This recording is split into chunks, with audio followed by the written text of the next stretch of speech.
the yellow brick road home, like where does it lead for you?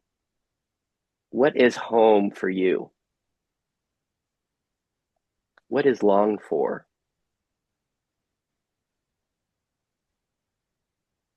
When you think of your spiritual journey, what could be better? What is wanted? What is longed for? And in the effortless IFS version of this path home, well, I'll go with the non-dual words first that I shared, the sense of the pathless path. Let's see if we all can touch that for just a moment. This pathless path, the sense of Dorothy, you don't have to follow the yellow brick road. You already are perfect. Dorothy, you already are perfect. You're beautiful, you're innocent, you're perfect just the way you are. And we all know this. If you went to a kindergarten playground, isn't this what you would see? You would glimpse this perfection, this beauty, this radiance. Can you glimpse this in yourself right here, right now? Nothing needs to change. Nothing could be better than what is. This is it right here. And we'll play with that theme throughout today. The possibility of seeing that there's no place to go. Home is here. And then in the spiritual literature, you'll read a lot about the direct path home. The direct path home. And this is the idea that it just takes a little step from where we are to notice that home is already here. A little step. In Advaita, they'll often do an inquiry, like, who am I? They'll do inquiries to kind of step back to this perfection that's here. In IFS, we speak of returning to self, returning to this intrinsic nature as flavors of self, of beingness. How do you take that step? What's that step in your system? My friend Jonathan, who's here, is an expert in this. He could list 20 moves right now for you in returning to self. This is his fun. What's that step look like for you? Is it zooming out? Is it zooming out? Oh, here we are. Oh, I'm back home in peace. Is it sinking in to what's here? You sink in and you find, oh, there's equanimity right here. Do you see? Is it sinking in?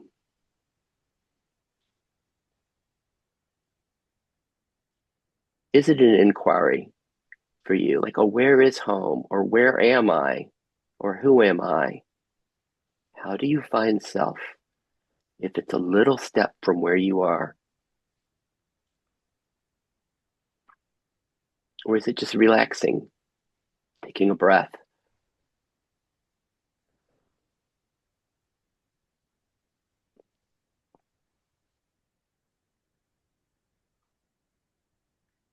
And when you take this direct path, is there a sense of some separation?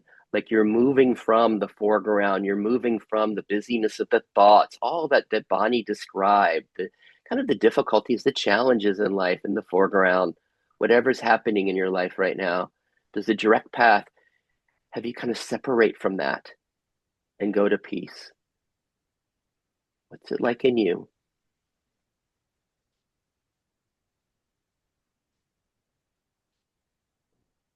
And then lastly, there's what they call the progressive path. This is a sense of healing that which obscures this beauty, this radiance that you are.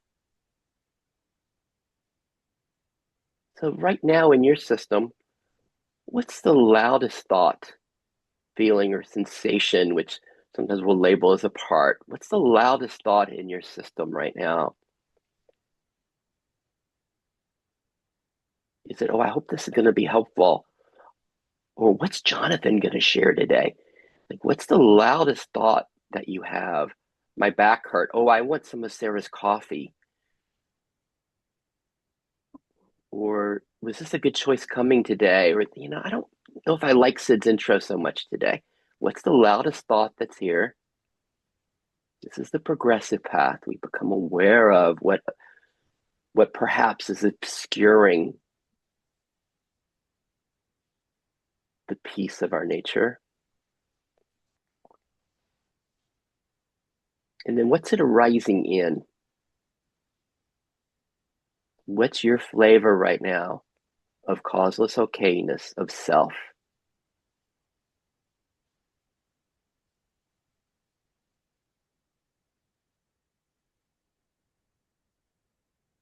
How is this beingness, this causeless okayness, this love, this connectedness, this stillness? How does it show up for you right now? How do you know it? Do you know it as love? Do you know it as connectedness? Do you know it as peace? Do you know it as joy? What's the loudest one word for you?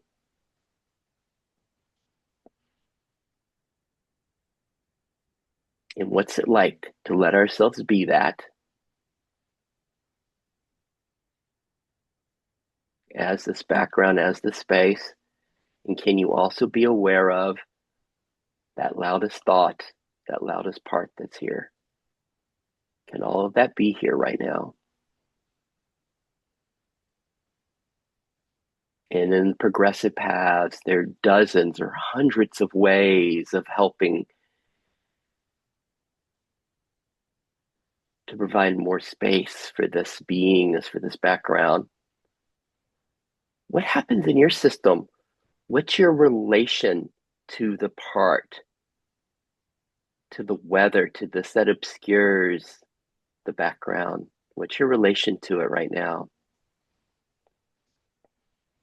And can we notice if another part arises to meet it? A therapist part. Oh, I know what to do. I've read Jonathan's book. I have lots of techniques here that can help me with this that obscures beingness.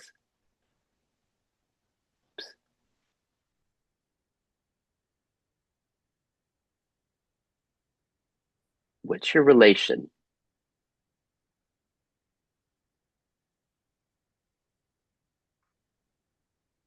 And then just for a moment, can this be welcomed? Can the part, can the voice be welcomed by you? Can you find that self, this beingness, is openness that welcomes what arises?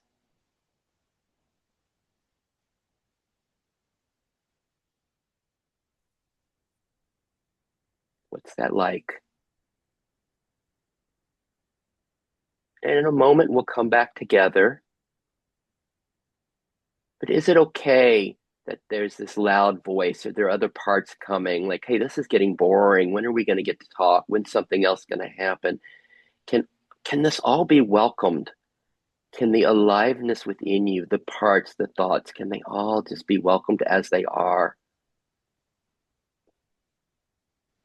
And last question, is it possible to get a glimpse that everything is of this? Everything that arises in you is perhaps of that pathless path, that radiance, that perfection. That even the parts, even the contractions, even when Bonnie shared, this is the dark shadow period of my life. Even in that there's some radiance, some okayness, some beauty in what is.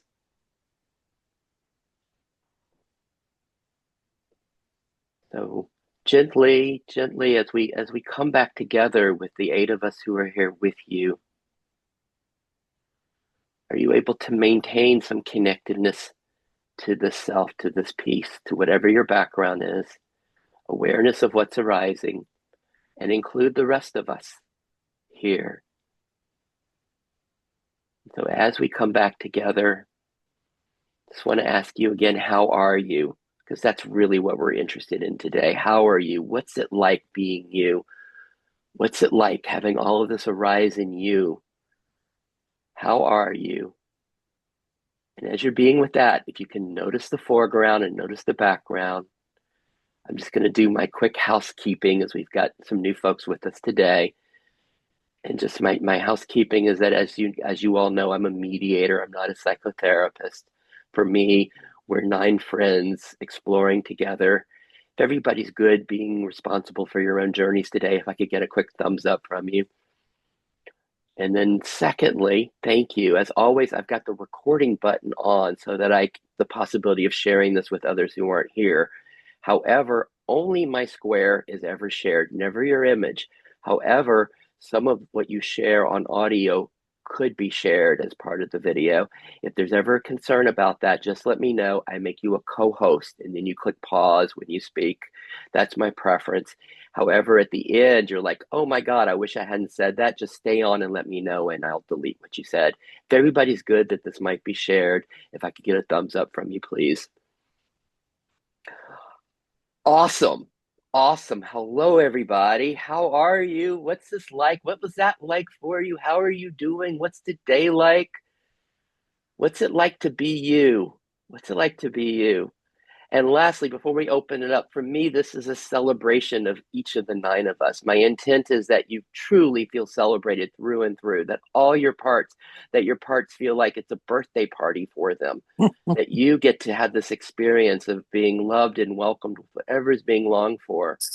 And so, how are you? And I also know we're at least Gail's going to be leaving us on the hour, and probably Raymond and Jonathan. And I just want to make sure we get to hear from them. So maybe we could start with our friends who are leaving on the hour, because then we want to open it up to hear from everybody. With how are you? What was that like? What's going on with you? Who would like to go first?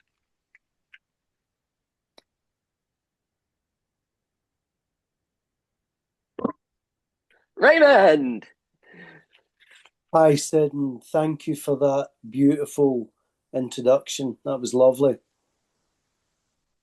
Um, yeah, I shared something yesterday, and of course, listening to Bonnie there at the beginning inspired me a little bit again.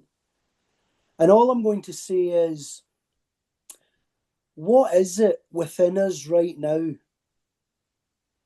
that doesn't want to say, I am divine? Now, I'm human. And I'm having a human experience and I have thoughts and feelings and bodily sensations, but I am divine. So, what is it that stops us not just saying it as words, but embodying it, not believing it as thought, but being it? Like, no traveling required, no distance, nothing. Just right here, right now, I'm a living being. I know I'm alive, and that aliveness is divine. So, what is it that stops us saying, I am divine? And all the focus being on the stuff we're maybe trying to fix or change, or why all that focus? Why not just rest and say, I am divine? Yes, all this is kicking about, but I am divine. Beautiful. So when we look at Raymond, when we look at our friend Raymond here, can you see it? Can you see it? Can you see, seriously, can you see what he's pointing to? Like, if you can see his eyes, like, can you see the sparkle there? Can you see the sparkle? Can you see the love that he is, the presence, the peace, the divine? If you can find it, and if you can't find it right now, like, imagine 10-year-old Raymond. That could be easier. 10-year-old Raymond, like, it's easier, right? The 10-year-old Raymond who's just jumping around. Like, hey, everybody. Like, can you see it? And this is a little trick, right? Because if you can see it, it's easier to see. Often it's easier to see in a Raymond than it is to see it in our own square as we look at ourselves. But that's part of our game that we play here today. Like, if we can really see it in each other, to see Raymond's "I am divine." Like, of course we could, like, can you see it in Raymond? And then the interesting question is, what's obscuring you from being able to see it in Radiant Raymond? Like, being looking at Raymond and just like having tears come. There's so much beauty there. But really, what, and this is where IFS for me is helpful, because they're like parts, they're aspects of us that we've got to protect, can't be too vulnerable. It's like, what is it? Just what Raymond asked, what is it that obscures us from being able to see that beauty and radiance shine through in Raymond? Hmm. Thanks, Raymond. Hmm. Gosh. Any before we go to Gail or Jonathan, any comments that pop up there with what Raymond shared real quick? Anything bubbling?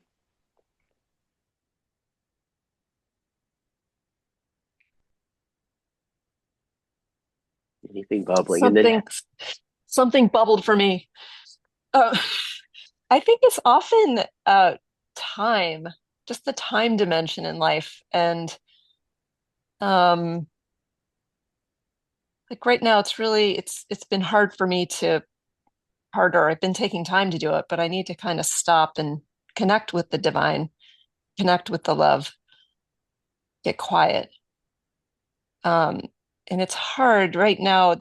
I'm taking my son to college tomorrow, and we have a plane to catch. And he is a notorious procrastinator and the last one in the family to show up for the car to go to the airport. And, if it was up to him, he'd get there right before the plane door closes. Um, so this is what I'm facing between now and when we leave the house tomorrow at 11:30, hopefully 11:30 tomorrow morning. And it's when there's a lot to do, it can be really hard. Life brings these waves, right, of things to do. And it can let me ask you a feel, question. Let me yeah, ask you a question yeah. with this, Jenny, because this is, I think, what they point to with the direct path. Like when you said it takes time, it takes getting quiet. It's like, what does that look like for you in the midst of the role you're going to play as your mom with your son for the next day? It's like you got to pack, you got to get ready, you got to do this, and the stress that you're going to feel. In the midst of that, how do you get quiet? How do you connect with this intrinsic okayness that's here? What's your little direct path move to be this?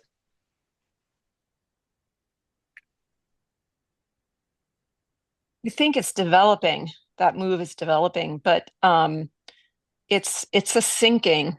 You described that. It was one of the things you mentioned along the way that resonates for me. It's just a falling back almost down into the heart space. Um, and for sure, it gets lost. The way Dorothy's lost. You know, along along the yellow brick road on her way to Oz. It feels like it gets lost. Um, but the sense that it's always there is there. Well, let me ask everybody a question with that. As Jenny says, the sense that it's always there is there. The sense that this self, this beingness, this causeless okayness, this peace, this love, this essence of what we are is always here. Do our systems know this? Do we know this? Do you know this? This is a question for each of us. In my system, and often in IFS, we think of it as, well, parts of me know this. Parts like, duh, of course this is always here. Where else could it be but here? But then there are aspects of me that don't get it. Aspects, that parts that have been wounded, and they're like, no, no, it's not. We'll come to you in just a moment, Steve. But what's it what's it what's it like in your system? Some of you know it, and some of you not know this, that it's here. And Jenny, what else you got with all of this as we keep dancing together? I think just that feeling of home that, if you watch The Wizard of Oz, it evokes that feeling, right? When she's realizes the ruby slippers were on her feet the whole time and it's right there with her, everything. Home is there. And that's the feeling. It's such a loving, peaceful feeling, okayness feeling, which was the word that came to me. And I think you used that word too when you were speaking. So as you were just talking now, that came over me too again. So I was reminded. Thank you. Home is here.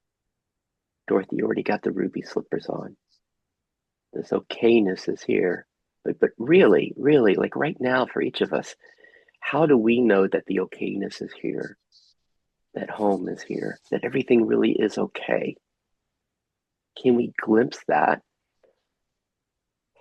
And then what most obscures it? We've heard with Jenny, like gosh, she's got to get her son on that flight tomorrow, and there's a lot that has to be done.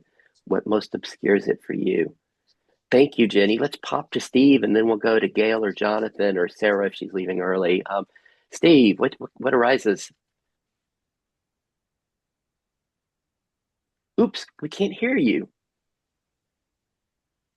and you're unmuted. Can you hear me now? There, we got you. Okay, sorry. Um, I have a part that's pretty allergic to the word divine. Um, I spent the first 25 years or so of my life as a fundamentalist Christian, and for me, divine means God. And one of the things we're taught is that God is wholly other, So and Steve, what's your word then? What's your word? Like we heard from Jenny, she used the word home in the sense of okayness. What's your word? And for all of us, what's our word? What's our word right now for this? Is yeah, it home? Is it okayness? What's my yours? word is there's parts are struggling for which word is best, but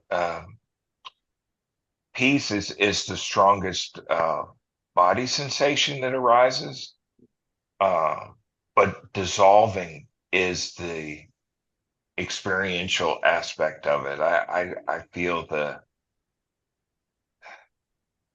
I feel myself dissolve into the what is. Let's check with everybody on this. When we hear Steve say peace is his word for this home, this okayness, as if Steve's kind of facilitating us here. Like, what's most like peace that's here for each of us right now? Can we follow him? Can we join in knowing our intrinsic beingness as Steve does, as peace? What's it like to be peace? And do you have to go anywhere? Do you have to do anything for peace to be here? Or is it just here? Steve, it's just here. And Just have then, to let sorry? everything else go. Yeah. So there's a sense of letting everything else go to find peace. And then Steve describes something pretty exquisite, the sense of dissolving. And how does that word translate into your systems? Dissolving, dissolving. What's that like? I want to keep bouncing around. Anything else with the Steve for now? No, Beautiful. Thank you for that gift. Because I just want to make sure to have time for Gail and Jonathan and Sarah in this first hour. And then Bonnie, is it all right if we come back or something? Bonnie, something you'd like to share quickly? Well, quickly, in reference to your question in the beginning, um, you had questioned us about in Raymond, what do we see in his divinity and in his beauty and um, um, I mean, and his little Raymond and I mean when he shared and I heard that beautiful Irish accent, I just saw or Welsh, Scottish, okay. I'm from Newfoundland and Labrador, Canada, so we're all mutts over here. But I just wanted to say, I just saw pure. Mm, it's not really able to be put into words. The beauty of your essence and serenity and uh, deep knowing of divinity, as you use the word divinity. That was my comment. Thank you.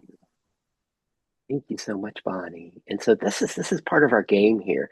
Could you feel how Bonnie was enjoying Raymond, her enjoyment of Raymond, this accent, the different aspects of their enjoyment of him? Like, what if we were really enjoying? Oh, Raymond, you going to say something? Yeah, I just want, first of all, thank you, Bonnie. That was very lovely to hear that. But I want to emphasize, Sid, that this beauty and Steve, I totally appreciate your feedback. And normally I don't use those words. I was the worship leader in the church for about 20 years. So I totally get that. So yeah, we can call it whatever you want. But Sid, I don't mind the focus being on me for a little bit, but reality for me is I genuinely feel and see this beauty in everyone that's on the screen.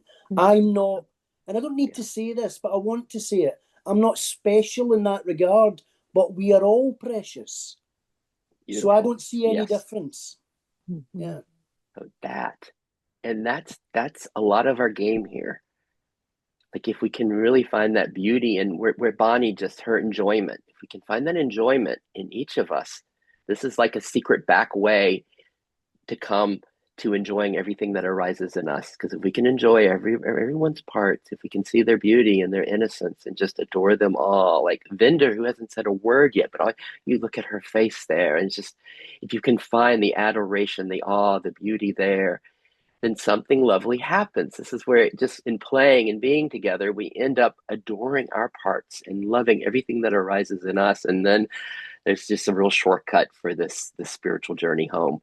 Um, Gail, Jonathan, Sarah, how about one of you guys share? How are you doing? We don't want to miss you today. I'll go.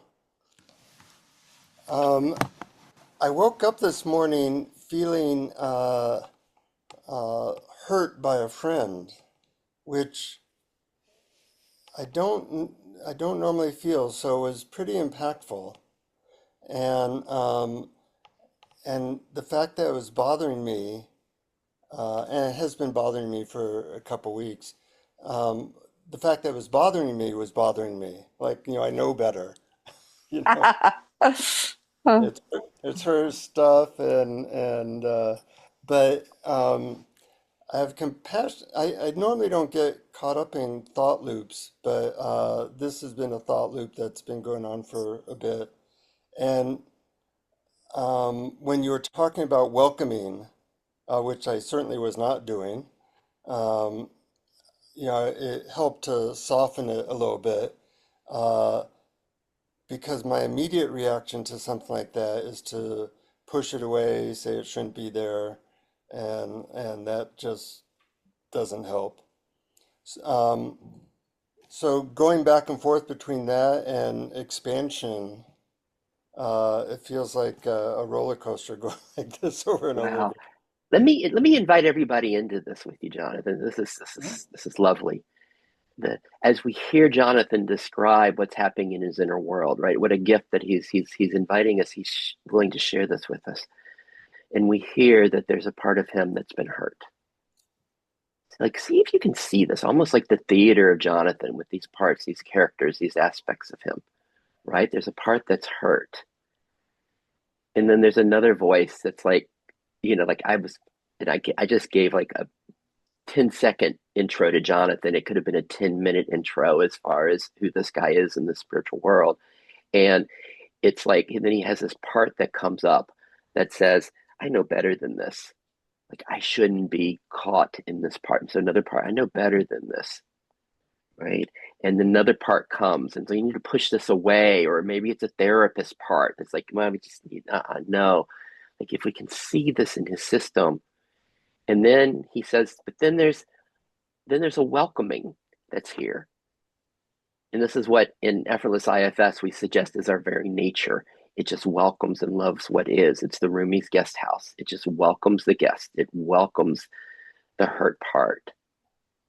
See if you can see all this in Jonathan, and can you enjoy it? Can you appreciate it? Can you see the beauty of how life is moving in our friend Jonathan? And then can you join him in this welcoming of his parts, this love of what's arising in him, this openness, this maybe fascination with how life is moving in Jonathan? And then just so that it's not entirely about Jonathan, these parts of Jonathan, can you find each of them within you? Can you find a part as we feel this part that's hurt in Jonathan? Like it's not just Jonathan's part, right? We have a part that can be offended, hurt. See if we can find this. We can find this resonance. And then a part in you that's like, I know better than this. I've read Gail Brenner's book. I know better than this. I know how to do this. The part that says I shouldn't get caught in this. And then also in you, this that just welcomes what is. This that just welcomes. And what's it like for all of us for our parts to feel this welcoming that's here, that Jonathan's describing, your version of it, this that welcomes and loves what's here, even the part that says this shouldn't be here, I should do something about this. Back to you, Jonathan. Tell us more. Well, I think for a lot of us that can step into beingness, that has to be really balanced with loving the parts that we might consider unlovable. And I think I tend to, it's kind of like a spiritual bypass where uh, being soft and open to this part that was hurt and loving that part is what I find more challenging. I want to kind of skip over that. Um, so, it's a good reminder that if you fall off on one side of the balance, you have to uh, make sure that you're not pushing anything away. And in effortless IFS, there's maybe a little bit more tendency towards a beingness, and in IFS, there's a little bit more of a tendency of loving and being compassionate with each part, and trying to find that balance can be tricky. Well, let me ask you this, Jonathan. Let me ask all of you this. As where Jonathan describes being soft and open with that part can hurt. What's your version of that? Of being with the hurt, the contraction in your system.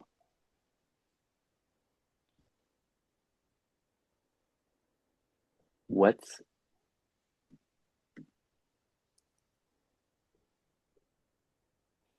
you find the discomfort in being with that vulnerability, being with the hurt. And can you also find voices, parts that come up? Like you see, this is why we don't like doing this. You have parts that just resist it, that don't want to be there, that don't want to feel it. We can be aware of that. And then can we also be aware of it? Maybe it's like what Jenny was describing. There's a sense of being quiet. How do we, or sinking in? We come back to this openness, to this love that's here, and the welcoming.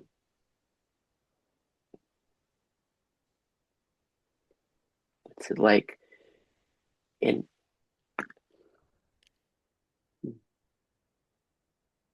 what's that like inside?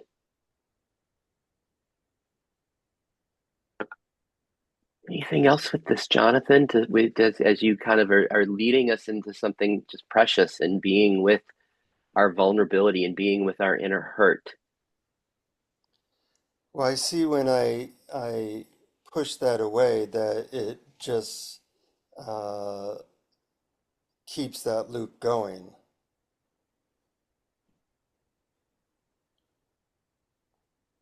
That it's I'm not in a certain way digesting or uh, fully embracing that part, so it keeps on coming back, and so it's important for me to realize that, and I've been struck with the people I interview that when I ask them how they got to where they got to, pretty high state of consciousness, probably the number one answer was loving my unlovable parts.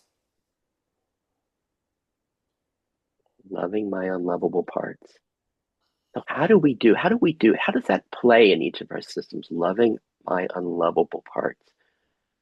Like I was kind of in our little guided thing, I was describing like a hot tub and welcoming, loving our unlovable parts. And then also when Jonathan speaks of the part that's just like, I just really don't want to deal with this. I've got things I need to do or whatever comes up, the resistance to it. Can we also appreciate that part in us? That's like, Jenny, I gotta drive my kid to the airport. I've got to take care of packing. I don't have time to be with all of this right now. How those parts can be superheroes in our system that say, no, we're not going to deal with this right now. Even if there's a cost to it, like Jonathan says, it loops, often it comes back. But final thoughts, Jonathan, before we jump to Gail or Sarah? It's just very helpful, so thanks for letting me share that. Oh, thank you. And just for all of us, what was that like being with Jonathan? Were you able to see him the way we were seeing Raymond? Just the beauty, the innocence, the perfection. Even with that hurt part, was that a problem? We're like, oh, we need to help Jonathan fix this? Or was it just, could you just welcome and love him just the way he is? Gail, Sarah. It's I'll got go. Gail. Yay.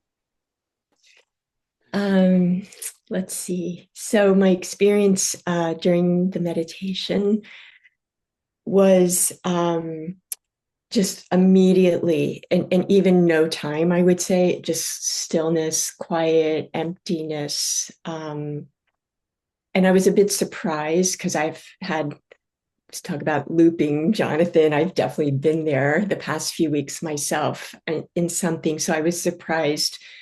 There was like a subtle, like, oh, that's interesting that it's really quiet. And even to answer your questions, it felt like effort.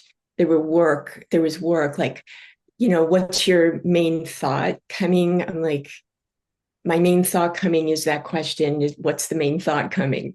There was really nothing else in there, and an efforting to even do anything to follow the instructions. Let me pause for just a minute, Gail. Like as we're hearing Gail describe this, does this sound, are we able to, when she describes, she says there is stillness, quiet, there's stillness, quiet, emptiness. And maybe just so we don't miss the gift, like maybe if you can hear or feel some of that that's here right now that Gail is representing for us.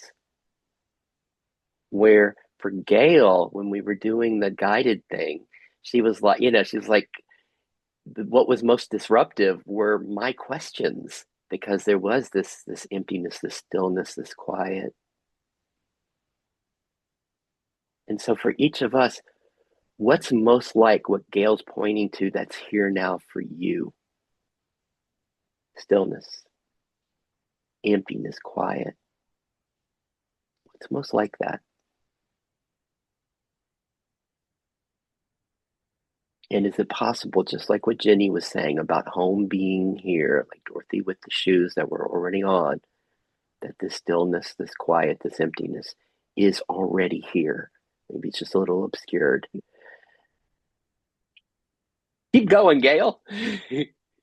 Yeah. So then when I opened my eyes at the end, I was still like, it still felt like an effort to connect, to like, now I'm in form, I'm on a Zoom call. It just, there was let's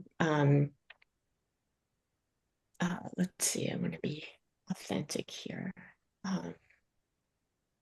There wasn't a resistance to it. It was just like, oh, that's not happening here right now. And then it started to shift when Raymond, you were sharing, and that the word that comes is sweetness. It took a while, to start to feel the connection with people, and this, you used the word divine, and then there were other words, and then Jonathan, I really connected with. It started growing, like the love part started coming in. I think that's what I'm saying, and that felt like, to come back into form felt like that started feeling easeful then, to with that, like, welcoming. Even welcoming was like hard for me when you were using that word, but to say, to get to the sweetness and the divinity and the tenderness and the humanness and all of that, like, that's starting to open more and more in me now, as we go in that direction. Wow. So let's just, if we can pause here for just a minute. How does what Gail was describing, how does that translate into your system? When she describes being in this quiet, this stillness, this emptiness. And there was a contrast from that to, even she used this word, going back into form, back into form. When do you taste what she's pointing to? How do you taste that? It's almost like like, what are your words for it? Is it like becoming presence, becoming spaciousness, just becoming this isness, this openness for each of you? How do you know what Gail's pointing to? And could you follow the contrast she was describing? And then there was coming back here is when Jonathan's sharing and Raymond's sharing. She's feeling the sweetness and the love is opening in her, and this sense of coming back into form and being with you all, being with the other. Some describe it as kind of coming back from oneness, a sense of oneness, unity, back into some sense of form. How does that, how do you know that? What's your version of what Gail's pointing to? Tell us more, Gail. I did have the thought at some point, it was at the beginning when Raymond was sharing, I should be able to feel the divinity in everyone. So Jonathan, that's similar to yours, like I should know this. And I and Sid, you and I have spoken about this. I just don't even pay attention to those kinds of thoughts anymore. The judgmental thoughts or the take me away kind of thoughts. It's like, oh, that was just like a little kind of trace that came across. And yeah, and then I just kind of hung out and things opened a little bit more. It's that last piece. Again, Gail teaches this. She's been doing this for a very long time. But when she says that, I don't pay attention to those thoughts anymore. Can we, and this was in Effortless IFS, we call this the riding the bike view of self. Like there's just staying home. And Advaita, it's just the sense of stepping back and resting as this beingness and having almost a loving indifference to the parts, to the weather of everything that's coming.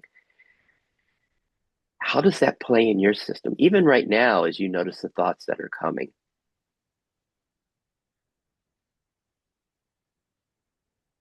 Just the relation to the thoughts. And just as Gail was describing, she doesn't get caught by them. She doesn't get them. There's a sense of being able to choose to stay here and not follow the thoughts, the parts. And another element is trust with that. Like I don't trust the thinking, I trust being.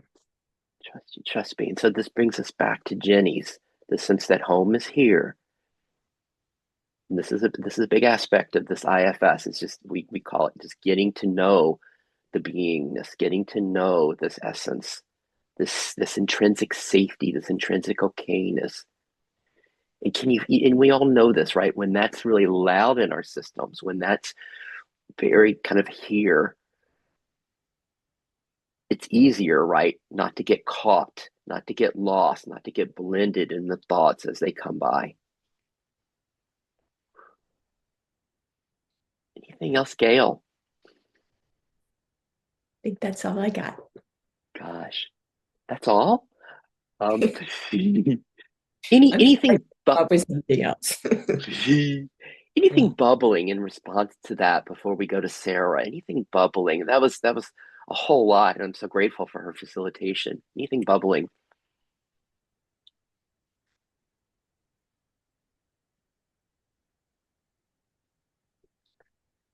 And let's just be careful. Just like Gail was saying, that she has this I should be able to that comes up, just like Jonathan's I should come up.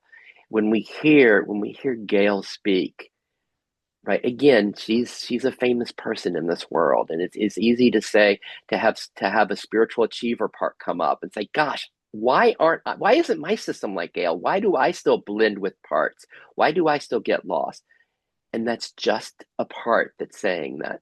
To see if you can find that. If you have any comparing going on or any sense of should coming up, if you can hear it as a part, like where do you hear that voice? Where do you hear it from? Is it in your head? Is it out in front of you? Where do you hear that? And Jonathan led us to that same voice. Like, what's your version of that voice? I should be different. I should have more peace. I should be resting more as home. I should follow more what Jenny said. Yeah, Bonnie. Oops, muted.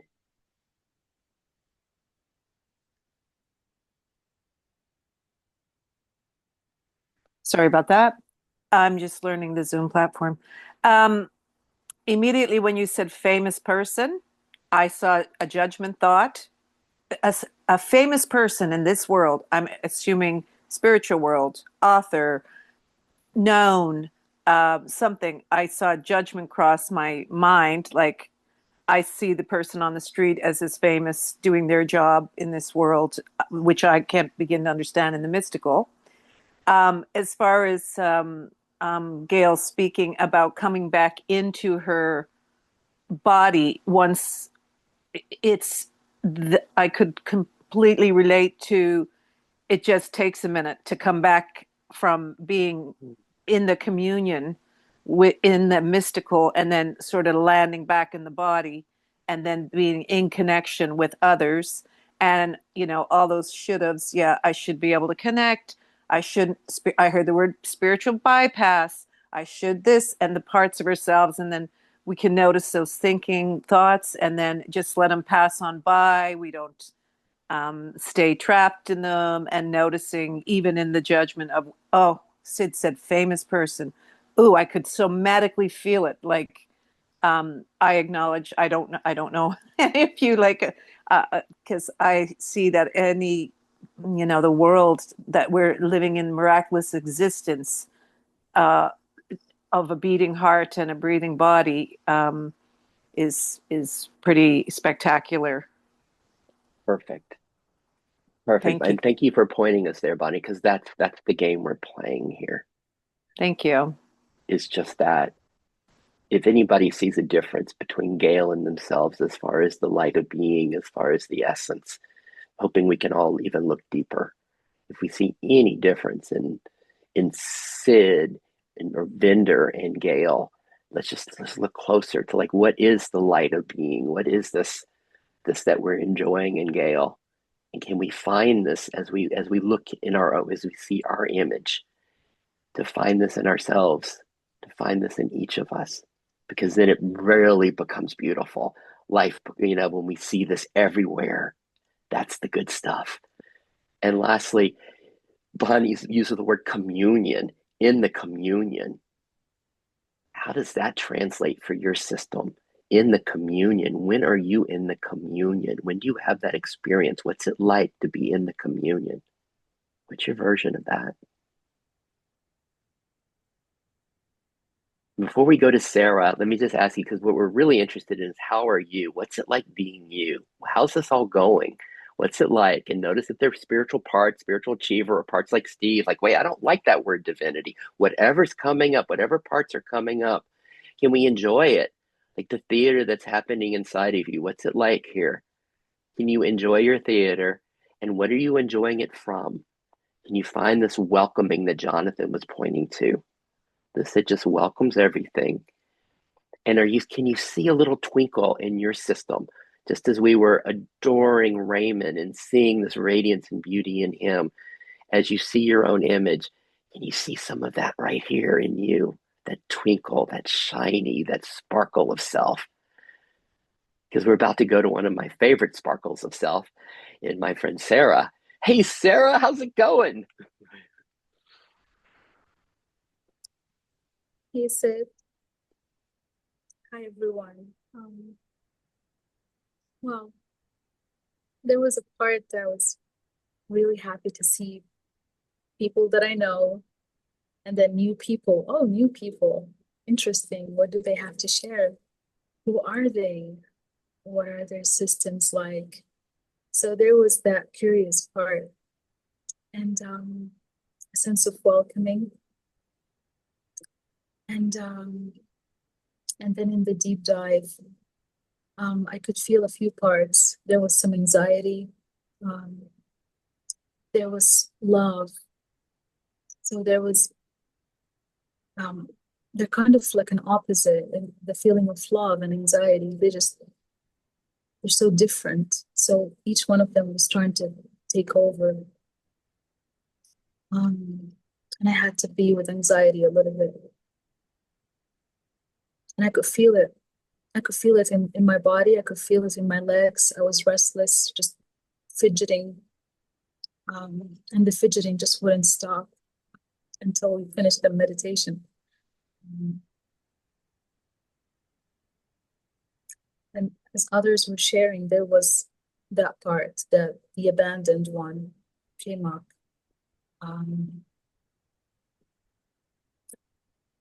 there was some judgment, some criticism. Yeah, there was that critical voice about divinity, the word divine. Yeah, it does trigger a lot for my system.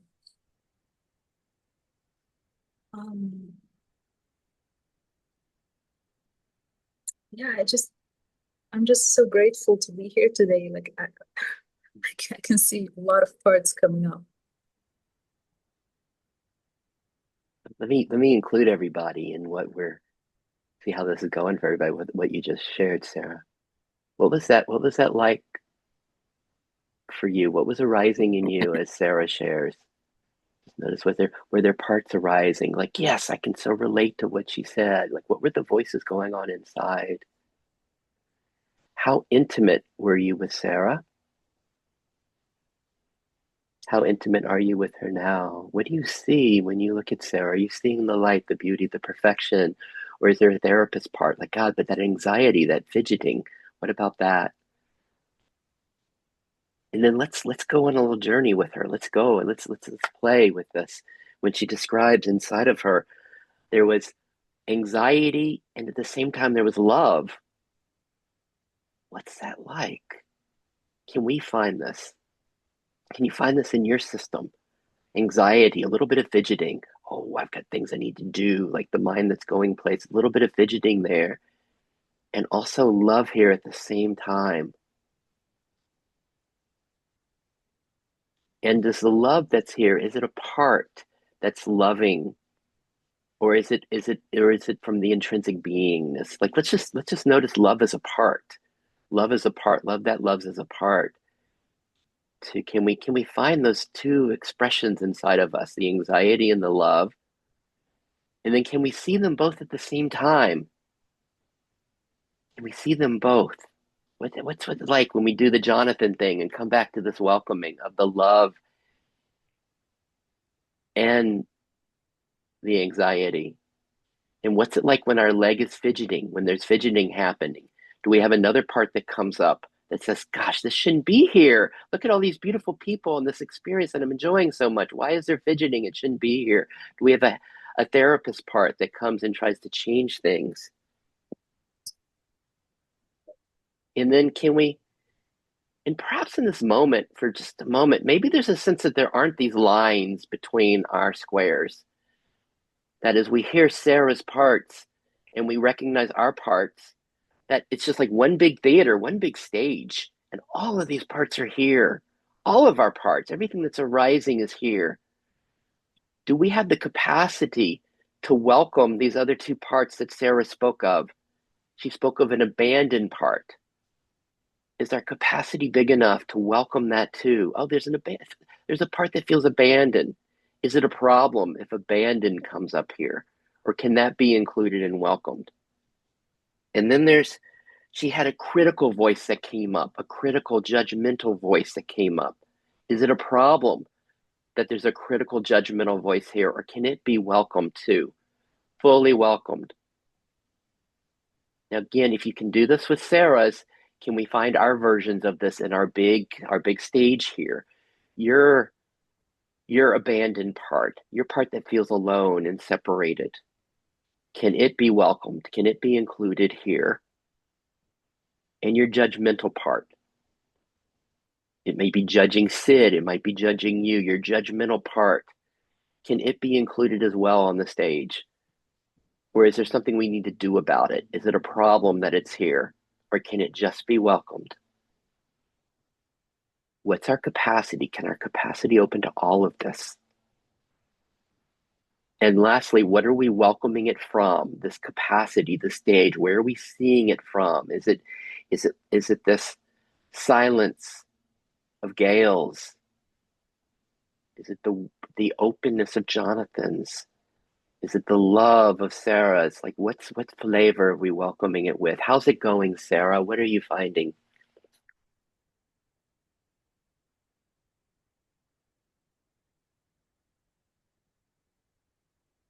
There was a sense of peace when that abandoned part realized, oh, home is here. It's home and it's not abandoned. I'm with you. Oh, you're with me. All of you are with me. Hmm, Our home is here. So that part was comforted. beautiful. I'm noticing it's 2 minutes before the hour, and I would like to just include our friends who are departing on this, especially with what Sarah just said. I'm wondering, Jonathan, Gail, and Raymond, kind of final words from you all before we go back to Sarah. And I'm not sure if Sarah's needing to leave on the hour too, but Jonathan, kind of final words today. Just thanks for what you do, Sid. I really love it. Thanks for your service. No, thanks for your gifts today, Jonathan. Beautiful. Thank you so much. Gail, and I feel even intrusive asking because I'm imagining Gail is just in this piece and this space, like, oh, and she's like, there he goes again, asking me questions. Any final Yeah, words, Gail? I'm in a different place with that at the moment. So just feeling, a lot of gratitude for you, Sid, and what you do and everyone sharing. Just much love to everyone. Thank you for this opportunity. Oh gosh. How are we doing? Are we enjoying? Are we receiving the gifts of Jonathan and Gail here? And we're about to get Raymond's gift, and we'll go back to Sarah. Raymond, final words today. Yeah, I just want to blend Jonathan and Gail into my own experience, which is I feel everything, but I don't apply the stories to the feelings. And that's what is the practical application of this. But one thing I want to say is in a lot of this non dual stuff, this sort of a awareness or presence or being, whatever it is, right? On the one hand, we say that love is its essence, but it doesn't feel anything. I don't, that's not the spirit I know or the presence I know. The presence I know comforts me vocally inside and in other ways when I'm really, really struggling. Like if I had this friend loop that Jonathan talks about, which I have similar things, it comforts me in a very real relational type way, even although I know there's not to, right? But it still feels like my highest self is caring and lovely. It's not some absent nothingness that, and yes, maybe it is that, but I don't experience that. I experience love relationally from this presence, not like some abstract idea. I feel it and it's real to me.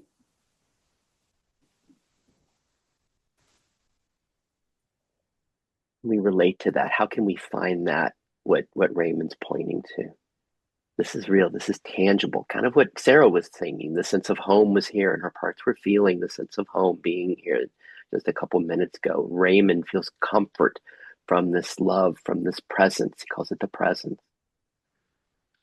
How do your parts experience? How do you experience it when you're soaking in this presence? What's that like? What's it like to soak in the presence? And can the aspects, in the vulnerable parts, like Jonathan's part that felt hurt, we all have that. Your hurt parts. Can your hurt parts feel this presence, this love, this comfort that we don't have to go to Raymond and say, hey, help Raymond, give me this presence. We're finding it right here in ourselves. Can we feel this presence? Raymond's like, yep, it's right there in you. Gosh. And then we're coming back around to Sarah. Please continue with us, Sarah. And then for our friends, just whenever you need to depart, we love having you here with us. Oh,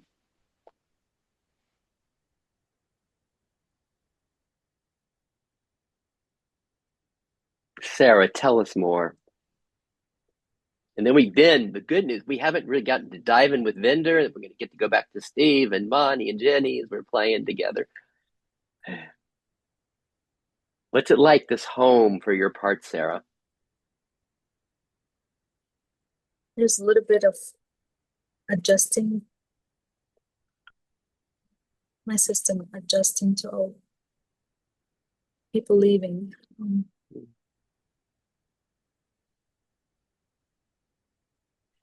what's the feel of it? Raymond used the word comfort for this presence. What's the feel of it in you, Sarah, when you with this sense of home being here? What's that like? It's very comforting. Yeah, especially for the exiles, the exiled ones, yeah, the abandoned one.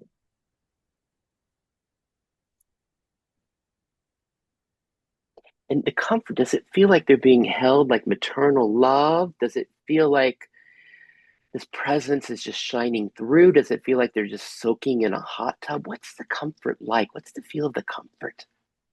Acceptance? What's that like in your system?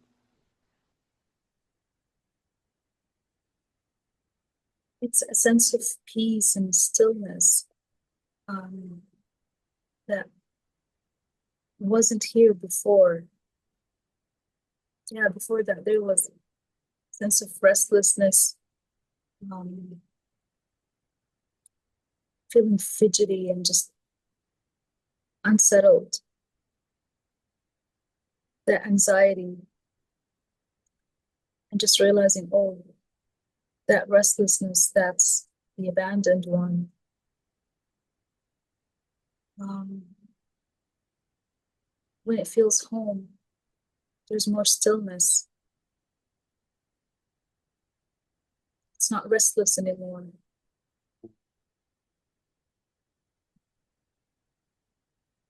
And just to pause for a minute, we're hearing Sarah's words. And can you feel the music beneath the words? Can you feel this presence? Can you feel this energy? Can you feel the stillness that she's speaking of? And then what's most like that that's here now in you? This is how we get to, this is where we become more and more intimate with self, with this beingness. What's most like what we're feeling in Sarah that's here in you right now? What else, Sarah? Anything else?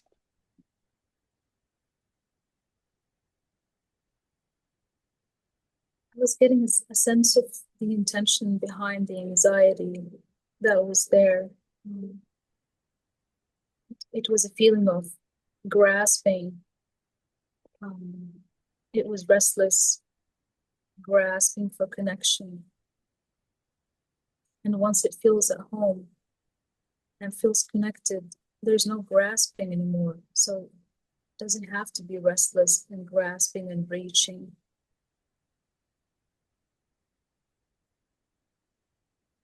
So now Is that I see the intention of that part, the anxiety. It's just reaching, grasping for connection, for love. can we all find this in our own system? A part that has some discomfort, some anxiety, some grasping, some wanting, and just and what's the intention? What's it longing for? Sarah describes it was longing for connection in her system, for this love. And then once that is here, once the part feels the presence of that, perhaps like Raymond's word comfort, it feels this presence, this connectedness, it could relax some. Because it's like, whoa, what I'm looking for, here it is. Can we track that with some of our parts when we feel anxiousness in our system, or parts that are grasping, as Sarah's facilitating us here?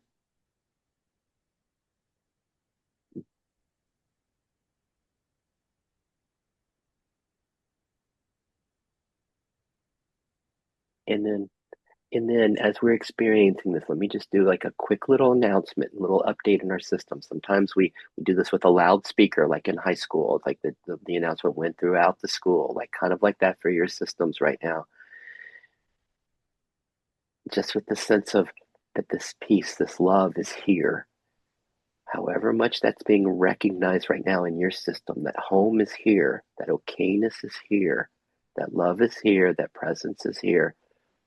Can you make a little announcement in your loud system to like that goes throughout your system to your parts so they can hear it, right? Like Sarah's anxious system, her parts, her anxious parts, her fidgety parts, where they can really hear that love is here, connectedness is here, to let your parts, all of our parts know that they're not alone, that self is here. This beingness, this home. Dorothy, you got the shoes on. You don't have to go anywhere. You're already here. You are home.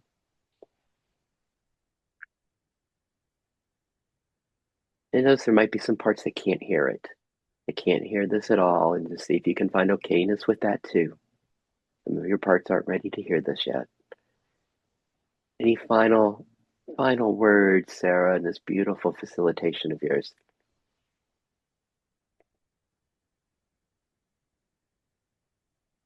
I think you said I like the school announcement analogy. And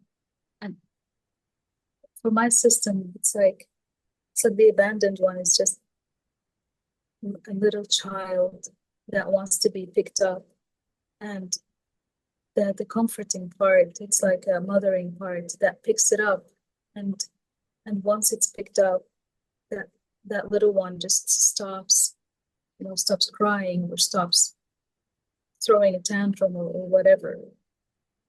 It just feels comforted and held.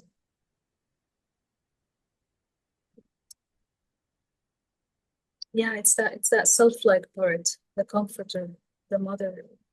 The mother part. And there's a judging part, the one that judges the little one for being so loud and fidgety. What's it like for us? Even as Sarah described the judging part, but you could hear it, like her voice, the way she's describing is the gentleness, the love, the maternal care that's here. Like, can you find the same in your system as you notice a critical part, a judging part, an anxious part? But when there's a sense of this peace here, this love here, what's it like to welcome it that way? And in Sarah's system, it was literally like a maternal love holding the part. What's it like in your system? Is that the image? Is that the analogy, or is it different? Thank you, Sarah. I am really excited to hear from Vendor, who we literally, I don't think we've heard a word from Vendor yet today. Hey, Vendor, how was that for you? Where Sarah just took us? How are you doing? What's it like in you? Um, you know, this journey going to presence, it doesn't want to have any parts yet. When I entered this group, there was a stuckness feeling because I need to make a choice, have a conversation with my son, or and his wife. I've had conversation with my son, but there's a scared part to have that conversation, because I wanted to go to this meditation, but my caring part is saying they need help. What impact is going to have on them? And then my caretaking part is kind of feeling stuck. It wants to make a choice between them and myself, and that's where my stuckness comes. Okay, let me just invite everybody along with us as we're diving into this. Just notice if anything feels different for you, and as Vendor is bringing very much the world in here to us, right? This conversation she wants to have with her daughter-in-law, and the nervousness that's here, and the uncomfortableness, and the sense of a choice between me and them, taking care of herself and them. Just notice what's this like as she's bringing the world in fully, because there's a sense of we get to be in this container together, but we don't want this to be like Oz in any way separate from our real life. And I love how vendors bringing in real lifers, just like Jenny did with her son, bringing it in, and notice how you're meeting it. Is there a sense of, there any parts like, well, this is too much. I can't follow that. I really want to stay in this love that Sarah's was taking us into, that depth, that exquisiteness of Sarah's system, where she fell into with us. Just notice that there's resistance. And then can we see the beauty, the absolute beauty and perfection in Vendor? This is a shortcut for bringing all of this into our own systems, for fully bringing life in. And then Vendor, what's it like being in that tension between wanting to care for my daughter-in-law, wanting to have this conversation, wanting her to reap this benefit, and then also wanting to, wait a minute, I just want to caretake for me, for myself. What's it like being in that tension? I just feel, choking feeling in my throat. There's a fear of, because last time I went, she was very angry, and I felt so hurt. Whenever I make a mistake, it's almost like childhood family.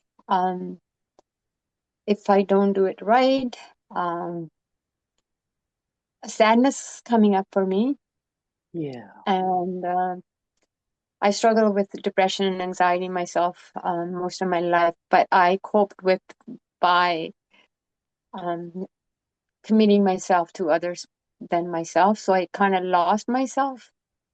The self is trying to come back. And in this group, I feel the presence. I feel the resiliency. I feel the groundedness. I feel safe. Um, to me, the one of the thing trusting the being. So the presence is the being. I'm learning about it, and I'm Yeah. trusting that, and the love coming in relationally. So before I'm thinking, I'm not feeling that love other people are feeling, but I can feel the presence. I'm grateful for that presence. And you feel is the presence here now? Um, there's presence, but also there's that stuck, the in my throat, in my. Yes. I'm feeling a lot of heartburn too. It's probably related to not able to express myself fully, what my needs are. Yes.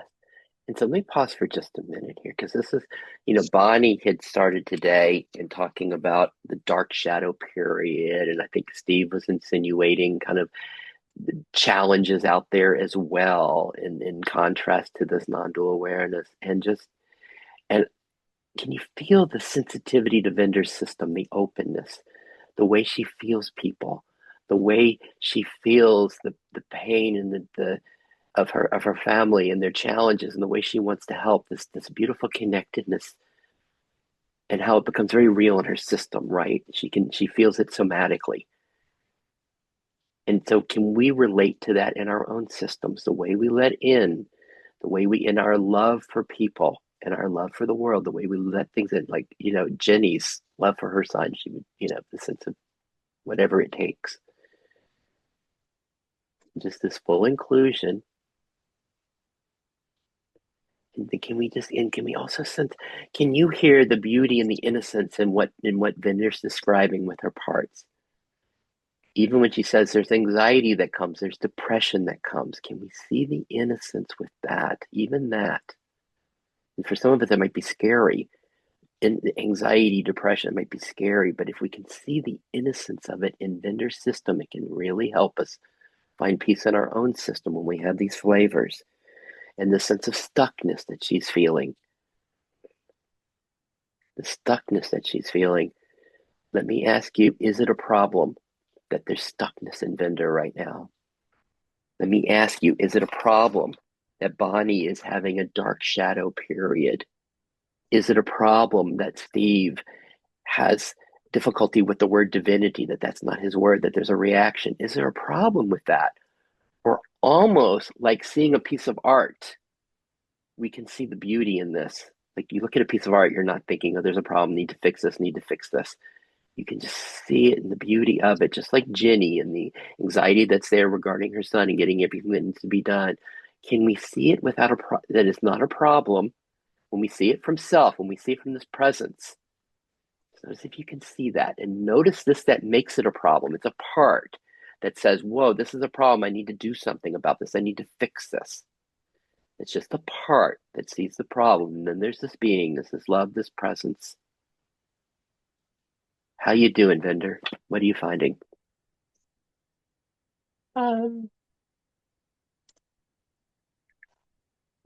Just I was holding a space for that, this choking feeling. But at the same time, you know, I there's my parts need clarity, need to make some decision, and I believe this presence can help me become courageous to have those communication. My son said he will talk to his wife, um, but there's part of me that, why can't I have a conversation with Yeah. directly But all let of me you? let me ask you something, Vendor, with this. Just like where Sarah facilitated us today.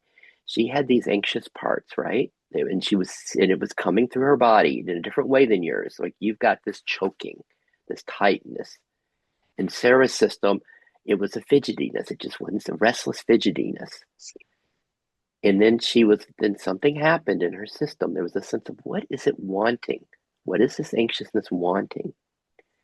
And I've got the same question for you and the same question for all of us. Like, what is it wanting? And Sarah's system, it found like it really wanted this connection, this connectedness. And then when this love became a little bigger, this presence in her, but it had a flavor of love, then the parts could relax some because they started to find some of that connectedness that they were longing for that was causing the restlessness right here. So in your system right now, the one that's like, I really need to talk with my daughter-in-law. I need to have this conversation. I need to get clarity. I need to make a decision. And this choking that's here and this wanting relief, what are your parts really longing for? And this for all of us, can we guess? And we don't need to say it, but like, guess, what do you think Bender's parts are longing for right now? Bender, what do you find when you feel into them? What are they wanting? Want freedom, connection, freedom and connection. They seemed like the opposite spectrum. Um, Freedom for choice, that I matter, um, and acknowledgement of, I guess I'm so scared of the power, the divine power.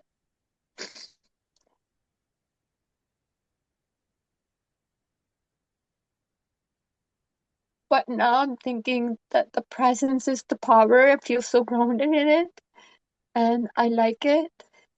It's not scary, and that little child wanted to run away from it, Hmm. the divine power.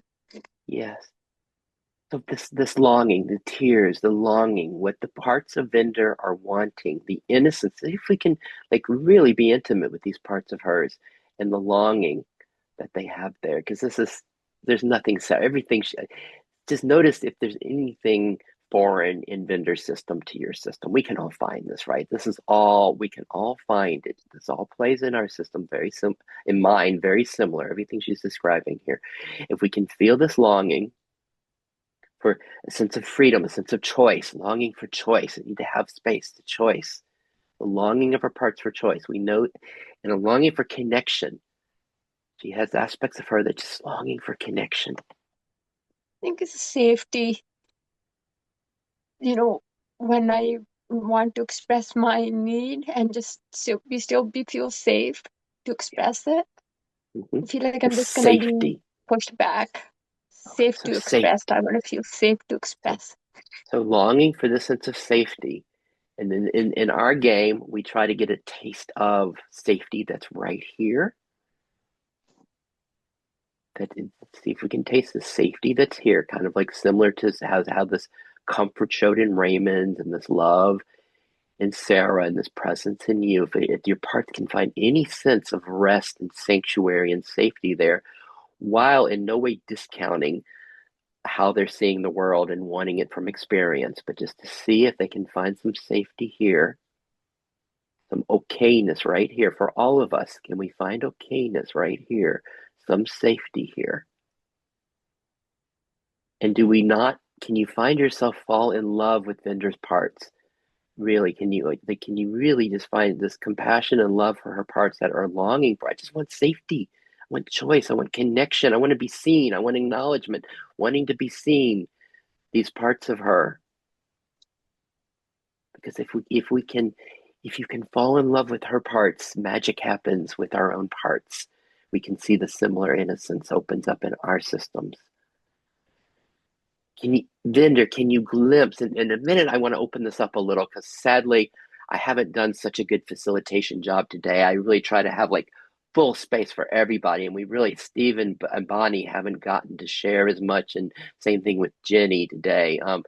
But Vinder, can you see some innocence in these parts that are longing for safety? I'm feeling safe in this See if they group. can just beautiful. I love that. And how's this for all of us to hear that we're helping her system find safety? Our presence is helping that.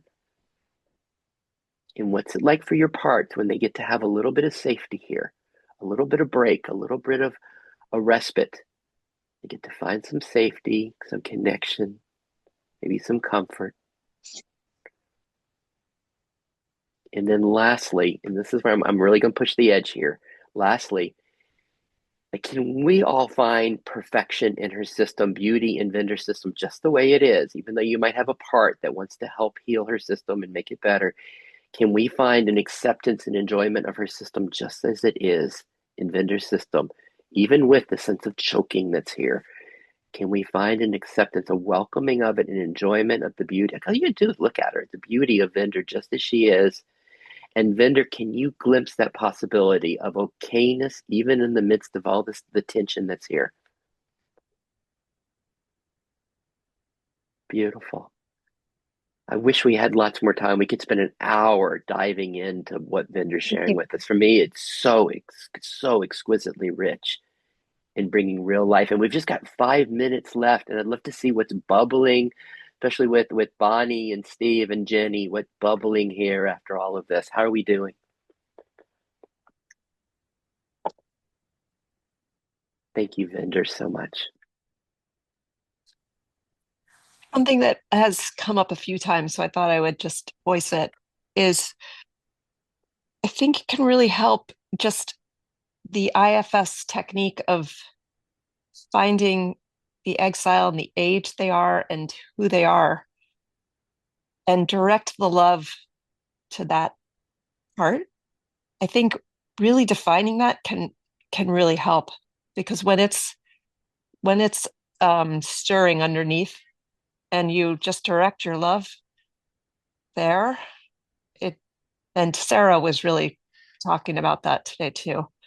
Um, but I think it really just goes right there. The more it's defined, this part.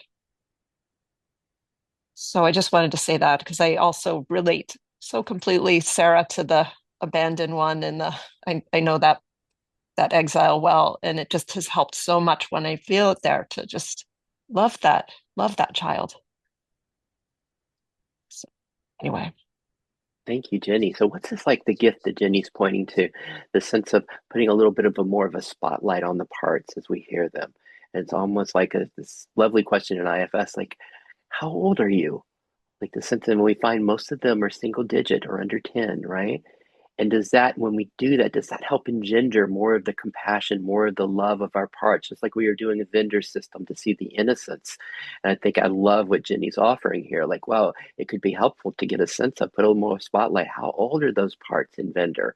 That as we hear the age that some of them are probably young parts, right? And then when we hear that, it might engender more of this compassion, more of this love, more of this acceptance. Bonnie, what do you have for us?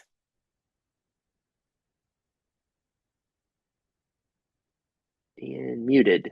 There you go. Th- Well, I had to drive over to work in the last bit, so I've been listening, but not on video. I want to share all the parts of me and the gratitude that I have seen in all the parts of you, Vinda, Sarah, Jenny, Steve, Sid, and our other people who were sharing. Want to thank you. Um, want to share love with each and every part of ourselves. And want to thank you for trusting me being in the group with you and sharing and hearing at the beginning. And I look forward to the next time. And I want to thank you all. Thank you. mm, what's it like having our parts being appreciated by Bonnie? Like, what's that like? And were we able to receive that and really hear it? Where our vulnerable parts that we share, like Sarah's the abandoned part that she describes, and these parts of vendors, were they able to really hear they've been seen, they're being appreciated, acknowledged, there's gratitude for them. Mm. Any final words you'd like to share, Steve? No, thank you. This has been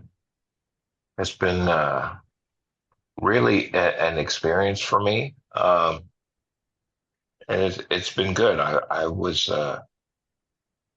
able to sit with what was arising and what was passing away, and um, really the focus on